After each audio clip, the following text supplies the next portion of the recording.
साथियों नमस्कार। पटना बिहार से मैं अमिताभ कुमार दास, आईपीएस 94 बैच, और आप देख रहे हैं मेरा अपना यूट्यूब चैनल दास बोले बिंदास। साथियों, इस चैनल में मैं आपको ऐसी जानकारियां भी देता हूं जिनको जानना जरूरी है, लेकिन जिनको ज्यादातर लोग नहीं जानते। आज मैं आपको एक ऐसे अंग्रेज की कहानी सुनाऊंगा जो उत्तराखंड के पहाड़ों में बिल्कुल राजा की तरह रहता था। बहुत बड़ा शिकारी था, लकड़ियों का व्यापारी था। इस शख्स का नाम था पहाड़ी विल्सन। ये बहुत रोचक और ज्ञानवर्धक वीडियो है, इसे आखिर तक दिल थाम कर देखिए। साथियों, पहाड़ी विल्सन का असली नाम था फ्रेडरिक विल्सन, और ये अंग्रेजों की आर्मी में ब्रिटिश फौज में नौकरी करता था, यानी फौजी था। लेकिन पहले अफगान युद्ध के बाद इसने अचानक फौज की नौकरी छोड़ दी और ये भगोड़ा हो गया। इसके भगोड़ा होने को लेके बहुत सारी कहानियां हैं। कुछ लोग का कहना है कि इसने किसी झगड़े में एक दूसरे फौजी का खून कर दिया था, उससे बचने के लिए ये भाग गया था सेना को छोड़ के। जो भी हो, ये जो फ्रेडरिक विल्सन था ये घूमते फिरते पहाड़ों में पहुंच गया और टिहरी गढ़वाल के राजा के दरबार में पहुंचा। इसने टिहरी के राजा से अपने लिए नौकरी मांगी, लेकिन तब तक टिहरी के राजा को पता चल चुका था कि ये जो शख्स है ये फौज की नौकरी छोड़ के भागा है। तो राजा ने सोचा कि यदि इसको मैं नौकरी दे देता हूं तो अंग्रेज लोग मुझसे नाराज हो जाएंगे। तो टिहरी के राजा ने फ्रेडरिक विल्सन की कोई मदद नहीं की। अब फ्रेडरिक विल्सन हताश हो गया। वो आगे बढ़ा और घूमते घूमते वो भागीरथी नदी की घाटी में पहुंच गया। आप जानते हैं कि उस इलाके में गंगा नदी को भागीरथी नदी कहते हैं। भागीरथी नदी की घाटी में वो एक खूबसूरत सी जगह पर आया जिसका नाम था हरसील। और ये हरसील जगह इतनी मनमोहक थी कि फ्रेडरिक विल्सन ने हरसील में ही बस जाने का फैसला किया। अब मैं आपको बता दूं कि इत्तेफाक ये है कि मैं भी हरसील जा चुका हूं। ये 1994 की बात है। उस समय मैं मसूरी के लाल बहादुर शास्त्री एकेडमी में फाउंडेशन कोर्स करता था। मैं आपको बता दूं कि आईपीएस अफसरों की बेसिक ट्रेनिंग हैदराबाद में होती है और फाउंडेशन कोर्स मसूरी में होता है। तो मसूरी में जो हमारी ट्रेनिंग थी उसमें ट्रेकिंग भी हमें करना पड़ता था, यानी कि पहाड़ों में पैदल पैदल चलना पड़ता था। और मैंने उत्तराखंड के पहाड़ों का बिल्कुल खाक छान मारा। तो मैं हरसील गया। हरसील वाकई बहुत खूबसूरत जगह है और उस जमाने में तो और भी खूबसूरत थी। तो इस तरह फ्रेडरिक विल्सन पहुंच गया हरसील। अब हरसील में उसे लगा कि पैसे कमाने के लिए क्या करता है, तो उसने शिकार करना शुरू कर दिया। हरसील के आसपास घने जंगल थे, तो फ्रेडरिक विल्सन ने अपनी बंदूक उठाई और वो शिकार करने लगा। उसने सबसे ज्यादा शिकार किया कस्तूरी हिरणों का और मोनाल पक्षी का। अब ये कस्तूरी हिरण क्या होते हैं? कस्तूरी हिरण एक छोटा सा हिरण होता है जो पहाड़ों में मिलता है। इंग्लिश में से मस्क डियर कहते हैं। ये जो कस्तूरी हिरण होता है इसकी नाभि के पास कस्तूरी पाई जाती है, मस्क पाया जाता है, जो बहुत खुशबूदार चीज होती है। और कस्तूरी का इस्तेमाल इत्र बनाने में होता है, परफ्यूम बनाने में होता है। तो फ्रेडरिक विल्सन ने सैकड़ों कस्तूरी हिरणों को मार डाला और उनकी कस्तूरी निकाल ली। इसके बाद इसने मोनाल चिड़ियों का शिकार किया। हजारों मोनाल चिड़ियों को इसने मार डाला।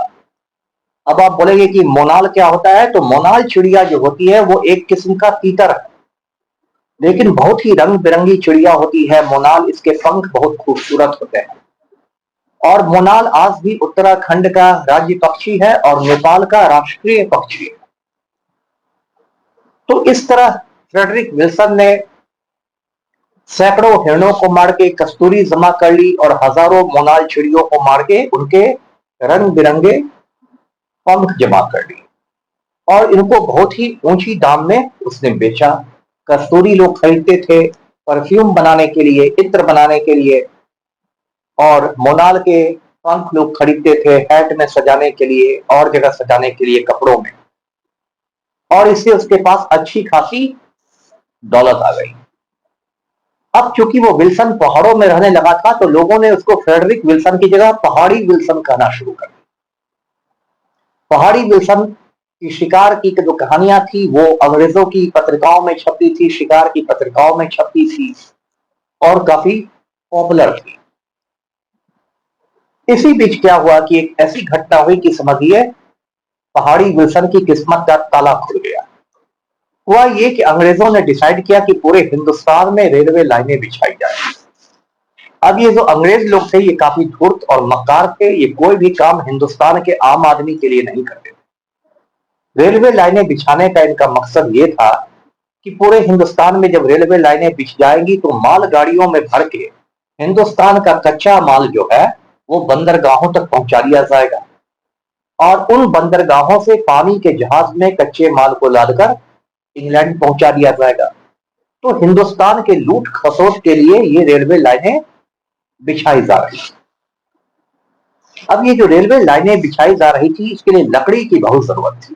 आप देखते होंगे कि रेल की जो पटरियां होती है उसमें भी लकड़ी लगी रहती और उच्च कोटि की लकड़ियों की जरूरत थी, हाई क्वालिटी की, जो आसानी से खराब नहीं हो सके, 100-200 साल भी चल जाए।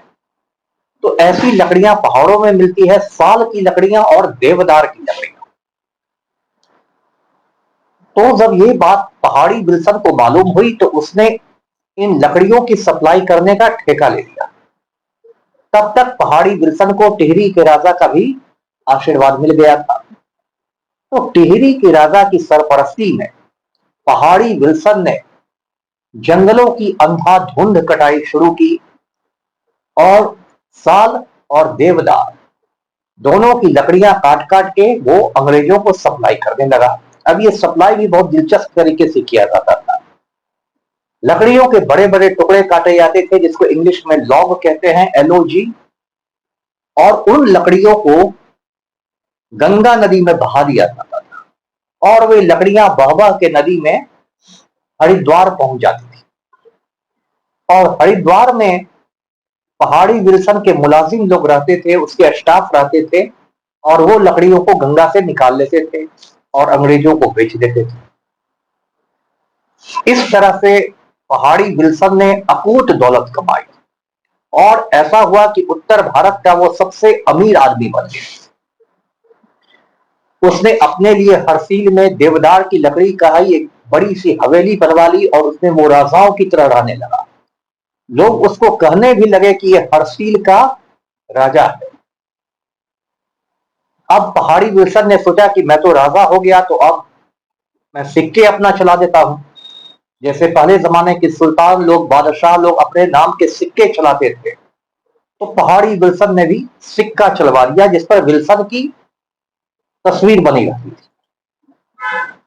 और ये सिक्के अब बहुत दुर्लभ हैं, बहुत रेयर हैं और ये सिक्के बाजार में बहुत महंगे आजकल बिकते हैं। जो सिक्कों को कलेक्ट करने वाले शौकीन लोग होते हैं वो इन सिक्कों को, विल्सन के सिक्कों को खरीदते हैं। तो इस तरह विल्सन बिल्कुल हरसील का राजा बनके सिक्के चला रहा था। उसने एक पहाड़ी महिला से शादी कर ली। उस महिला का नाम था राय माता। लेकिन राय माता से विल्सन को कोई बच्चा हुआ नहीं। तो कुछ साल बाद विल्सन ने एक दूसरी शादी कर ली। दूसरी पत्नी का नाम था गुलाबी। इस गुलाबी से विल्सन को 3 बेटे हुए। ऐसे विल्सन के बेटे कुछ खास नहीं कर सके और उसकी अपनी जिंदगी में 3 में से 2 बेटों की मौत हो गई।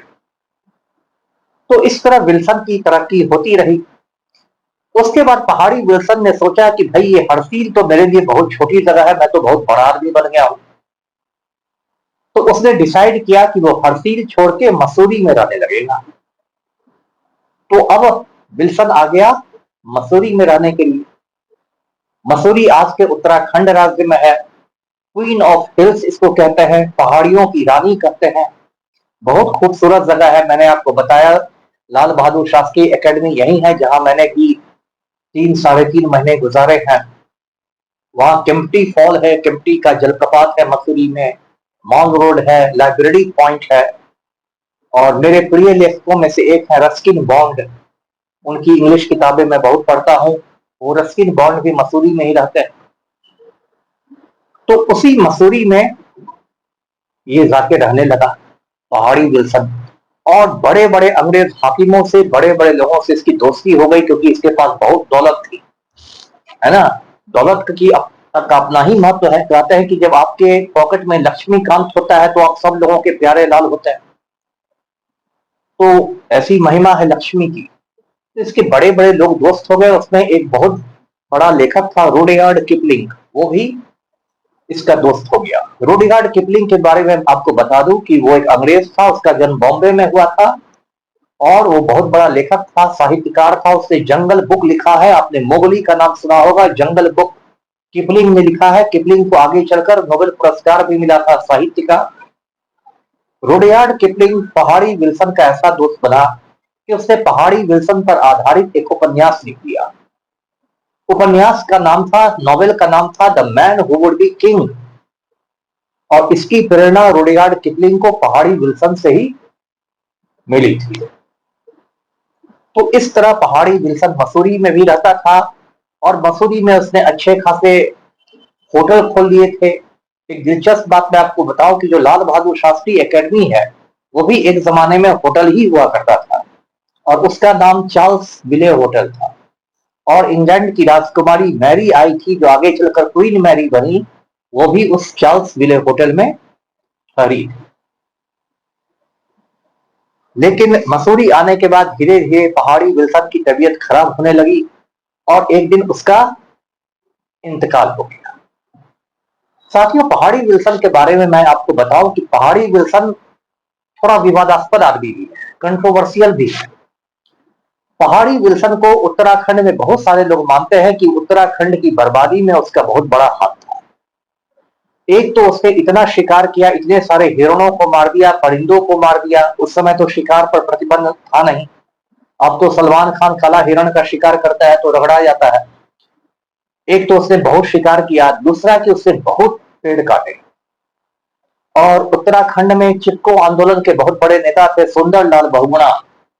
वो पहाड़ी विल्सन को बहुत बड़ा गुनहगार मानते थे पेड़ों की कटाई के लिए। चिपको आंदोलन के बारे में आपको बता दूं, ये उत्तराखंड में कि ग्रामीणों का आंदोलन था पेड़ बचाने का। जब पेड़ काटने वाले लोग आते थे तो ये लोग पेड़ से चिपक जाते थे।